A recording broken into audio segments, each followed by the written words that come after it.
আসসালামু আলাইকুম, welcome back to my channel. আশা করি সবাই ভালো আছেন। আজ আবারও একটি রেসিপি নিয়ে হাজির হয়ে গেছি। আজ তৈরি করে দেখাবো বিয়ে বাড়ির স্বাদের শাহি বোরহানি রেসিপি।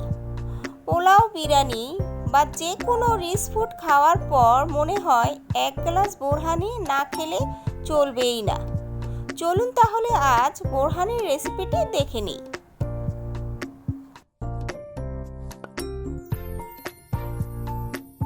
এখানে আমি ব্লেন্ডারের জগটা নিয়ে নিয়েছি। এখন এর মধ্যে দিয়ে দিব কিছু পুদিনা পাতা, কিছু ধনিয়া পাতা, আর দিয়ে দিব 3 থেকে 4টি কাঁচামরিচ।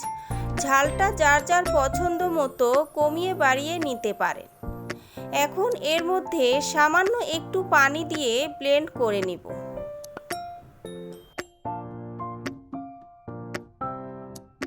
আমার ব্লেন্ড করা হয়ে গেছে। এখন এর মধ্যে বাকি উপকরণগুলো এক এক করে দিয়ে দিব।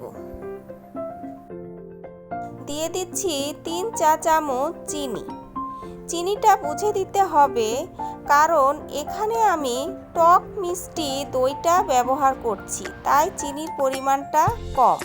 আপনি যদি টক দই ব্যবহার করেন তাহলে এখানে চিনির পরিমাণটা বাড়িয়ে দিতে হবে।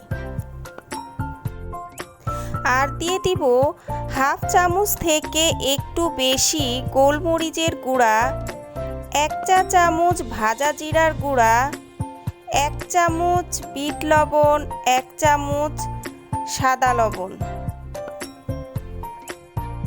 আরও দিয়ে দিচ্ছি 1.5 চা চামচ সরিষার গুঁড়া। এখানে আমি সরিষার গুঁড়াটা ব্যবহার করেছি, আপনারা চাইলে আস্ত সরিষাও ব্যবহার করতে পারেন। সেক্ষেত্রে সরিষাটা ধনিয়া এবং পুদিনা পাতার সাথে একসাথে ব্লেন্ড করে নিতে হবে। আরও দিয়ে দিচ্ছি 1.5 টেবিল চামচ টমেটো সস।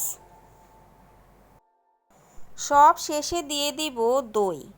এখানে আমি মেজারমেন্ট কাপের 1.5 কাপ পরিমাণে টক মিষ্টি দইটা দিয়ে দিয়েছি।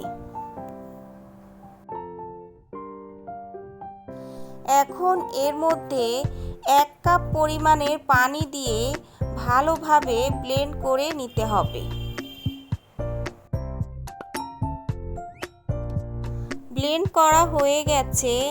এখন এটি একটি ছাঁকনির সাহায্যে ভালোভাবে ছেঁকে নিতে হবে।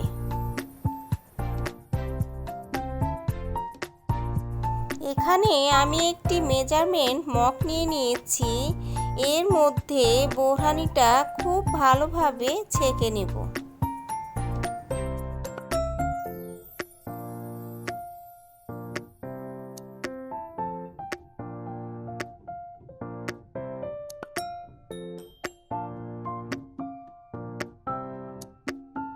দেখুন কি পরিমাণে আঁশ বেরিয়েছে। এখন এগুলো ফেলে দিতে হবে।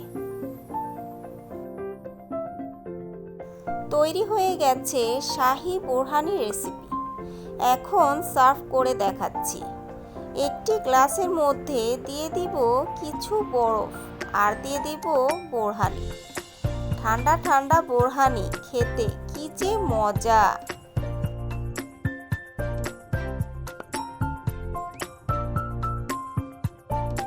রেসিপিটি কেমন লেগেছে? আশা করি সকলের কাছে ভালো লেগেছে এবং অনেকের উপকারে আসবে।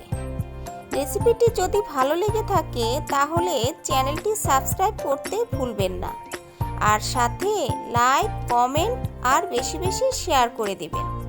আল্লাহ হাফেজ।